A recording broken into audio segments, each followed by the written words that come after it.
So we are starting with the last page of the chapter number 8. कुछ terminologies हमारी discuss करनी रह गई थी. फर्स्ट ऑफ ऑल इसको कवर अप करते हैं जल्दी से. Very easy one. सबसे पहली जो है that is the taught. Taught is the civil wrong. जब आप किसी के साथ किसी भी तरह की इंजरी कर देते हैं किसी पर्सन को या उसकी प्रॉपर्टी को, ठीक है, so that is the civil wrong जो आपको उसके साथ नहीं करना चाहिए था. इन दैट केस आप उसके ऊपर टॉट का केस कर सकते हैं. So in that case you will say कि दिस पर्सन हैज डन टॉट टू मी. सो टॉट इज द सिविल इंजरी और the civil wrong to someone else और देयर प्रॉपर्टी. वो किसी ह्यूमन बीइंग को भी हो सकता है या उसकी प्रॉपर्टी के साथ भी अगर आपने कुछ गलत किया है. That is also be covered in the taught. Second is the TQM, that is the total quality management. ये जो हाई क्वालिटी प्रोडक्ट्स होते हैं उसके अंदर हम TQM को फॉलो करते हैं कि हर एक स्टेप के अंदर हम चेक करते हैं, हर एक चीज को चेक करते हैं कि वहां पर जो टॉप मोस्ट क्वालिटी है that is to be follow. Trademark आपको पता ही है, distinctive mark, sign, symbol protected by the law. क्योंकि अगर आप रजिस्टर करवा लेते हैं तो वो सिंबल सिर्फ आप ही यूज कर सकते हैं, कोई और यूज नहीं कर सकता. Placed upon goods to identify their manufacture. तो आजकल ऐसा ही होता है कि हम लोगों से, ट्रेडमार्क से पहचान लेते हैं कि गुड्स कौन सी कंपनी के हैं and then we like to buy them. Next is the TRAI, that is the telecom regulatory authority of India. So जैसे कि RBI is for the banking sector, मैंने आपको कल बताया था IRDAI that is for the insurance sector and the TRAI is for the telecom sector. तो telecom sector में अगर आपको किसी भी तरह की प्रॉब्लम है तो आप उसकी कंप्लेन कहां पे करेंगे? TRAI, that is the telecom regulatory authority of India. Next is the transmission. Let us से मिस्टर ए की डेथ हो जाती है और मिस्टर ए के पास जो कंपनी के शेयर्स थे उनके मरने के बाद उनके सन को ट्रांसफर किए जाते हैं. इसको हम बोलते हैं कि ट्रांसमिशन. दो टर्म्स रहती हैं, एक है ट्रांसफर और एक होती है ट्रांसमिशन. एक होता है ट्रांसफर ऑफ द शेयर्स और दूसरा होता है transmission of the shares. Transfer voluntarily, जब ए ने अपनी मर्जी से शेयर्स किसी और को ट्रांसफर किए हैं. Transmission is not voluntarily, it is by the act of law, जिसके अंदर लॉ उसको ट्रांसमिट कर रहा है. तो अगर ए की डेथ हो गई तो उसके जो शेयर्स हैं उसके लीगल हायर्स या नॉमिनीज को ट्रांसफर कर दिए जाते हैं.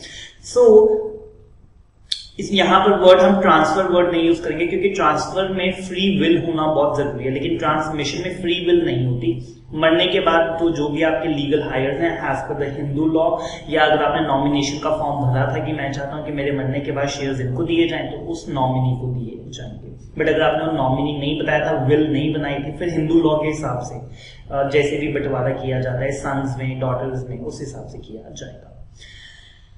सो ट्रांसमिशन एक बार पढ़ देता हूं. It is the process of transferring the ownership of the securities. Securities में सभी आ जाते हैं, share, bond, debenture, mutual fund के यूनिट्स एंड एक्सेट्रा. ऑल्दो मैं आपको एग्जांपल शेयर्स की दे रहा था. After the death of the holder to their, holder की डेथ के बाद किसको दिए जाएंगे? उनके लीगल हायर्स को दिया जाएगा. Next is the treasury bills. A short term bearer discount. आपको पता ही है कि ट्रेजरी बिल्स, बिल्स पेएबल या bills receivables. Treasury bills, sorry मैंने नेगोशिएबल बिल बता दिया. ट्रेजरी बिल क्या होता है? जब गवर्नमेंट इशू करती है, ठीक है, गवर्नमेंट को कई बार मार्केट से पैसा लेना होता है तो गवर्नमेंट क्या करती है? ट्रेजरी बिल्स इशू कर देती है. गवर्नमेंट डायरेक्ट नहीं करती, किसके थ्रू करवाती है? RBI के थ्रू. तो RBI मार्केट में चला जाता है और उनको कहता है कि जी हम 5-5, 10-10 लाख रुपए के ट्रेजरी बिल्स लेकर आएंगे, तो आप ये खरीद लो. इनके ऊपर इंटरेस्ट इनकम मिलती है. जैसे 3 महीने बाद हम आपको ये वापस आपसे खरीद लेंगे, 6 महीने बाद आपसे वापस ले लेंगे और आपको 3% का ब्याज दे देंगे. और ये सेफेस्ट है जी, ठीक है.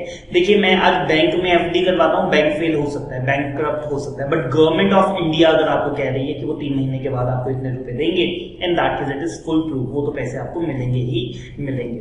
So it is the short term. ये हमेशा शॉर्ट टर्म होता है, कोई लंबे समय के लिए नहीं आता, 2, 4, 5 साल के लिए नहीं आता. मैं भी जो आपको एग्जाम्पल दे रहा हूं that is 3 months, 4 months, 6 months. Bearer discount. Bearer discount आप समझते हैं? बेयरर मतलब उस पर नाम नहीं लिखा होगा किसी का भी, जिसकी पॉकेट में है ही इज द ऑनर, ठीक है. So it will not be registered कि आपके नाम पर है. तो अगर आपने किसी को बेचना है तो सिर्फ पोजेशन आपको उसको हैंड ओवर करना पड़ेगा. तो आप उससे 5 लाख रुपए ले लो और उसको पोजेशन हैंड ओवर कर दो. बेयरर इज जो जिसके पास पोजेशन है वही उसका ऑनर है. Just like the currency in your pocket. जो करेंसी आपकी पॉकेट में है आप उसके मालिक है, जो करेंसी मेरी पॉकेट में है उसका मालिक मैं. ठीक है, नाम किसी का किसी पे नहीं लिखा. So it is a bearer discount security issued by the government as a means of financing their cash requirement. जब उनको कैश की जरूरत पड़ती है तो वो ट्रेजरी बिल्स इशू कर देते हैं, बट मैंने आपको बताया किसके थ्रू करते हैं, आरबीआई के थ्रू करते हैं। नेक्स्ट इज ट्रेसपास, ठीक है। सो ट्रेसपास किसी की प्रॉपर्टी या लैंड पे बिना परमिशन के घुस जाना, that is also the trespassing और it is an offence punishable in the law, ठीक है जी। लेट अस से एक चोर है, वो रात को किसी के घर में 2 बजे घुस गया जी, ठीक है, और वो चोरी करता या अभी तिजोरी तक पहुंचता उससे पहले हमने उसको पकड़ लिया, ठीक है। वो पुलिस के पास हमने उसको सबमिट करवाया, पुलिस को वो कहता है कि मैंने किया क्या, चोरी तो मैंने की नहीं, ठीक है, क्योंकि अभी वो चोरी करने वाला था, ठीक है। तो वो कहता है कि मेरा जुर्म क्या है, आप मेरे को किस चीज की सजा देंगे, तो उसने क्या कहा कि जी ट्रेसपास, आप किसी और की प्रॉपर्टी में कैसे घुस गए जी बिना उसकी परमिशन के, ठीक है। So that is the trespass. So किसी और की लैंड या प्रॉपर्टी में घुस जाना बिना उनकी परमिशन के, और it is an offence punishable in the law. तो अगर आप किसी की प्रॉपर्टी में से घुस जाते हैं, और बहुत बार आपने ना देखा भी होगा ऐसे लिखा है नो ट्रेसपास, ठीक है, कि अंदर आना मना है, बिना परमिशन के आप अंदर नहीं आ सकते। Next is trustee. ट्रस्टी तो आपको पता ही है, मैंने आपको ना पहले भी एक फिड्यूशियरी रिलेशनशिप में ये एग्जांपल बताया था कि लेट से फादर की डेथ हो जाती है, बच्चे अभी छोटे हैं, तो हम चाचा को या ताया जी को क्या करते हैं, ट्रस्टी बना देते हैं कि आप गुड फेथ में इसको संभाल के रखना जब तक हमारा बच्चा मेजर नहीं हो जाता, अभी वो माइनर है, ठीक है। So that is the trustee who holds the property in trust for another, वो उसकी प्रॉपर्टी नहीं है, किसी और के लिए संभाल के रख रहा है गुड फेथ के अंदर, for the use and the benefit of another, और वो उस प्रॉपर्टी को अपने लिए नहीं यूज कर सकता, उसे प्रॉपर्टी को यूज भी किसके लिए करना है, बेनिफिशियरी के लिए, जिसके लिए उसने संभाल के रखा है। फाइन। सर जो बैंक अकाउंट्स में भी हम कहते हैं कि अगर मैं नहीं तो कोई और, तो उसको भी ट्रस्टी बोलते हैं? नहीं, that is a nominee form, nomination का फॉर्म, ठीक है, कि इनकेस कल हमें कुछ हो जाता है तो आप जो भी ये पैसे हैं वो इनको दे देना। आजकल बैंक में जब मैं अकाउंट ओपन करना जाता हूँ तो वहां पे मैंडेटरी आपको कॉलम फिल करना पड़ता है नॉमिनेशन का, ठीक है, आपको नॉमिनी बताना पड़ता है। Next is usury. Usury is जो ना पुराने टाइम पे आपने अगर सुना हो कि जी बहुत ज्यादा इंटरेस्ट रेट चार्ज किए जाते थे, ठीक है, there was a movie Mother India, ठीक है, तो मदर इंडिया के अंदर वो प्रॉपर ऐसे दिखाते हैं कि जी मैंने जो इनसे पैसे उधार लिए वो 2 रुपए लिए, और 2 रुपए के ऊपर मैं 100 रुपए का ब्याज पे कर चुका हूं, और वो 2 रुपए आज भी आउटस्टैंडिंग है, क्योंकि ब्याज ही इतना ज्यादा आप लगा रहे हो, मैं प्रिंसिपल कभी रीपे ही नहीं कर पाता, ठीक है। So that is the unlawful practice of lending money at the exorbitant rate of interest. This occurs only when the borrower is in a desperate need of money. ठीक है, उसको जब पैसों की बहुत ज्यादा जरूरत होती है ना, तो हम उससे कुछ भी साइन करवा लेते हैं कि मैं तेरे को पैसे तो दे दूंगा लेकिन 50% इंटरेस्ट रेट चार्ज करूंगा per annum, which is way too high, ठीक है, and not in the good position to negotiate. तो हम उसके बुरे टाइम का बहुत ज्यादा फायदा उठाते हैं, तब हम इस प्रैक्टिस को बोलते हैं जी यूजुअली, जब हम किसी को पैसा लेंड करते हैं but at a very high rate of interest. वकालतनामा क्या आगे आप लिख सकते हैं, power of attorney. Power of attorney, उससे आपको समझ में आ जाएगा, ठीक है। सो कहते हैं डॉक्यूमेंट जिससे हम एडवोकेट को ऑथराइज कर देते हैं कि आप किसी पर्टिकुलर पार्टी को कोर्ट के अंदर रिप्रेजेंट कर सकते हैं। जैसे किसी कंपनी पे केस हो जाता है तो कंपनी क्या करती है, एक हाई लेवल के एडवोकेट को कहते हैं कि जी आप हमें रिप्रेजेंट कीजिए, तो हम उसको क्या देते हैं, पावर ऑफ अटॉर्नी देते हैं, हिंदी में उसे क्या बोलते हैं, वकालतनामा, ठीक है। So document by which the advocate, तो ये उसके पास कहीं से तो ऑथराइजेशन होनी चाहिए ना कि कंपनी के बिहाफ पे मैं ये केस लड़ूंगा, तो उसको पावर ऑफ अटॉर्नी चाहिए होगी कंपनी के से, सो दैट इज वकालतनामा। Next is the venture capital. सुना है कभी टर्म वेंचर कैपिटल? बहुत इंटरेस्टिंग है जी, सुनिएगा प्लीज। मिस्टर अंबानी की बात करते हैं, ठीक है, और ये जो बड़े लोग हैं टाटा, बिरला, अंबानी, ये सब करते हैं जी, जो मैं आपको बता रहा हूं in real life they do it, ठीक है। मिस्टर अंबानी ने कहा कि जी मेरे लिए ना 500 करोड़ रुपया कुछ बड़ी चीज नहीं है, ठीक है, मैं 2-3 लाख करोड़ का मालिक हूं, तो 500 crore is not a big deal, ठीक है।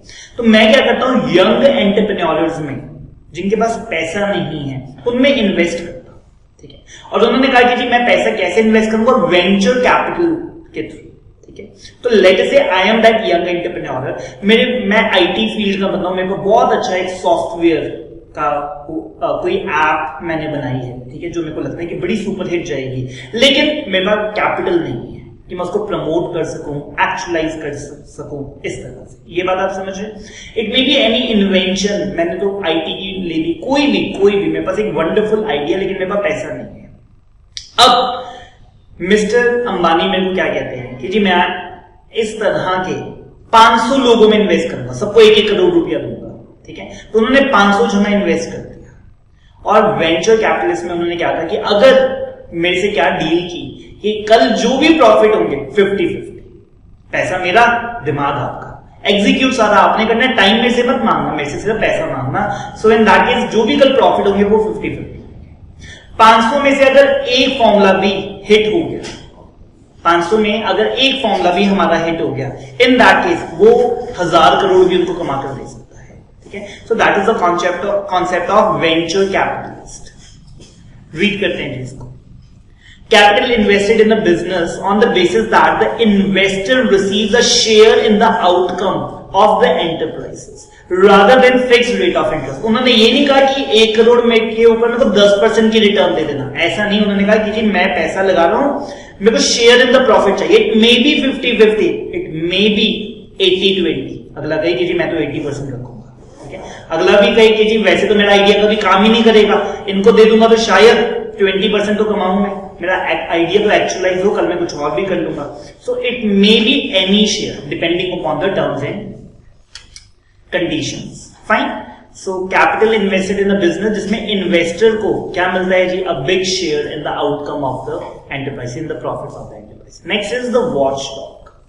ये ना हम आपको ऑडिट में पढ़ाते हैं, ठीक है। वॉचडॉग के अंदर सारे आ जाएंगे जी, सीए, सीएस, ठीक है। जितने भी ऑडिटर्स हैं, जैसे सीएस भी सेक्टेरियल ऑडिटर है, सीए जो है वो टैक्स ऑडिट करता है, जीएसटी ऑडिट करता है, इनकम टैक्स में ऑडिट करता है। लेकिन जो ऑडिटर्स है ना, we are the watch dogs. हम निगरानी रखते हैं कि कुछ गलत तो नहीं है, ठीक है। हमें ना ऑडिट में ये बात पढ़ाई जाती है कि we are not the blood haunted dogs, ठीक है, we are the watch dogs. Blood haunted dogs क्या होते हैं, जो क्रिमिनल सीन पे हम लेकर आते हैं, जहां पे पता है कुछ ना कुछ गड़बड़ हुई है और वहां पर हम पता लगाएं कि जी किसने क्या किया है, ठीक है। एक होते हैं वॉच डॉग्स। हम किसी भी पार्टी को इस नजर से नहीं देखते पक्का इसने कुछ गलत किया है, ठीक है। हम एक जेन्युइन सॉर्ट में अच्छे से चेकिंग करते हैं, थॉरली चेकिंग करते हैं कि कुछ गलत तो नहीं। अगर गलत है तो पार्टी को बता देते हैं और फिर उसको कहते हैं कि आप इसके ऊपर करेक्टिव एक्शन लीजिए, ठीक है। So watchdog is a general term applied to a person और the group of person appointed और set up to safeguard the interest of a particular group, ठीक है। तो उनका सेफ गार्ड करने के लिए, उनके ऊपर नजर रखने के लिए वॉच डॉग्स को अपॉइंट किया जाता है। इट इज, मैंने आपको एग्जांपल के लिए बता दिया, like the auditors. Next is the winding up. Winding up होता है जैसे आप वाइंड अप करना शुरू करते हैं ना, ठीक है। सो कंपनी को इस समेटने को वाइंड अप कहा जाता है, ठीक है। जब कंपनी को, फिर से बोल रहा हूं, बहुत ध्यान से सुनना, कंपनी के बंद करने के प्रोसेस को वाइंड अप कहा जाता है, ठीक है। और डेस्टिनेशन क्या है, डिसोल्यूशन, ठीक है। जब कंपनी पूरी वाइंड अप हो जाएगी, जब कंपनी में कोई एसेट्स बचेंगे, कोई लायबिलिटीज बचेगी ही नहीं, तो फिर हम कंपनी को क्या कर देंगे, दी एंड, फुल स्टॉप लगा देंगे, उसको बोलते हैं डिसॉल्व कर देना, ठीक है। सो एग्जीक्यूटिव में, प्रोफेशन में बड़ा इंपॉर्टेंट क्वेश्चन है कि what is the difference between winding up and dissolution, ठीक है। सो हम क्या बोलते हैं, the journey is the winding up, the destination is the dissolution, ठीक है। वाइंडिंग अप के अंदर क्या कंपनी एग्जिस्ट कर रही है, जी हाँ, ठीक है। अभी हम उसको समेट रहे हैं, बंद कर रहे हैं, बट अभी बंद हुई नहीं है, ठीक है। तो अगर आपने कंपनी से कोई रुपए लेने हैं, कंपनी पे केस करना है, तो आप अभी भी कर सकते हैं, because the company is alive. But जिस दिन कंपनी डिसॉल्व हो गई उसके बाद नहीं केस हो सकता, because now the company ceases to exist. अब कंपनी एग्जिस्ट ही नहीं करती, अब आप किस पे केस करोगे जब कोई पर्सन एग्जिस्ट ही नहीं करता, ठीक है। So winding up is the liquidating the assets with a view. सारे एसेट्स को पहले लिक्विडेट कर लेंगे, क्या कर लेंगे, बिल्डिंग, मशीन, सबको कैश में कन्वर्ट कर लेंगे, लिक्विडेट कर लेंगे और फिर उस कैश को डिस्ट्रीब्यूट कर देंगे क्रेडिटर्स में, और लास्ट में जो रुपए बच जाएंगे वो शेयर होल्डर्स में बांट देंगे, ठीक है। और लास्ट में मेरी बैलेंस शीट पता है कैसे नजर आएगी, 0/0, ठीक है। ना कोई बैंक बैलेंस, ना कोई कैश, सब कुछ हमने जब सब कुछ बांट दिया और लायबिलिटीज भी हमारी हो जाएंगी 0। इन दैट केस फिर हम कोर्ट के पास जाएंगे और कहेंगे कि sir now it is just a formality, please dissolve the company, company को बंद कर दीजिए क्योंकि कंपनी में कुछ बचा ही नहीं। और वो कहते हैं कि जी इट इज अ प्रोसेस, मैं दोबारा से एम्फसाइज कर रहा हूं, winding up is a process that brings the conclusion to the life of company. Next is the window dressing. Window dressing is जो है नहीं वो दिखाना, ठीक है। ये बहुत बार लोग भी करते हैं जी, कुछ दिखाते कुछ और है, अंदर से कुछ और होती है, ठीक है। सो कई बार आप लोग अपनी किताबों की भी विंडो ड्रेसिंग कर लेते हैं एक्चुअल में। जैसे सत्यम का घोटाला हुआ, ठीक है। सत्यम का जो शेयर था वो 300 रुपए से 3 रुपए पे आ गया, ठीक है, विद इन 1 क्वार्टर। और पता लगा कि उनकी किताबों में विंडो ड्रेसिंग की गई थी। किताबों में वो बोलते थे कि हमारे पास 10,000 करोड़ के एसेट्स हैं, जबकि एसेट्स थे ही नहीं, ठीक है। मैं फिर से बोल रहा हूँ, विंडो ड्रेसिंग का मतलब होता है कि कुछ ऐसा दिखाना जो आप हैं नहीं, ठीक है। ये लीगल थोड़ी है, ऑब्वियसली इट इज नॉट, ठीक है। So this is not legal. और जो उनके ऑडिटर्स थे वो भी जेल में हैं, जो सीएस थे, कि आपने भी ये बताया नहीं, इट इज अ फ्रॉड, ठीक है, कि ये तो गलत चीज है। सो ऐसे लोगों को हम भी पसंद नहीं ना करते, ठीक है, जो ऊपर से कुछ और दिखाते हैं, पीठ पीछे कुछ और बातें करते हैं। और जो लोग जो मुंह पे बोलते हैं वही पीठ पीछे बोलते हैं, तो उनको हम पसंद करते हैं कि this person is very clear, ठीक है। So a manoeuvre engaged in by the companies, banks, mutual fund, etc. at the end of the accounting period in order to impress the shareholders who will be receiving the report showing that the funds are better managed, ठीक है। उनको हम ये दिखा रहे हैं कि हम आपके पैसे बहुत अच्छे से मैनेज कर रहे हैं, इन्वेस्ट कर रहे हैं, जबकि इतने अच्छे से वो कर नहीं है, ठीक है। So this is to be known as the window dressing. Next is wolf. Wolf are the speculators who make a kill in the market, जो किसी और का नुकसान पहुंचाते हैं। Speculators मैंने आपको बताया था, ठीक है। और बड़ी फेमस मूवी है जी हॉलीवुड की, the wolf of Wall Street, ठीक है, लियोनार्डो डिकैप्रियो की। सो उसमें भी स्टॉक मार्केट को बड़े अच्छे से बताते हैं जी, वो कैसे मैनिपुलेट करते हैं शेयर्स को, कितना पुश करके मार्केट में डिमांड क्रिएट करते हैं और शेयर को ऊपर ले जाते हैं। Next is the writ petition and the writs. Writs मैंने आपको बताया था, जब भी आपका कोई कॉन्स्टिट्यूशनल राइट को ऑफेंड किया जाता है तो आप उसको रिट फाइल कर सकते हैं। और जब आप रिट फाइल करते हैं हाई कोर्ट या सुप्रीम कोर्ट में भी आप कर सकते हैं। So in that case a writ is a discretion that the court issues which is to be obeyed by the authority। तो वो कहता है कि writ is an order of the court, कि इसको ठीक किया जाए। किसी का कॉन्स्टिट्यूशनल राइट अगर ऑफेंड किया जा रहा है तो हम उसे कहते हैं कि आप इसे ठीक करें। A petition seeking the issuance of the writ is the writ petition, and the last we have are the zero coupon bonds। so मेरी क्लास है कॉलेज, Please walk।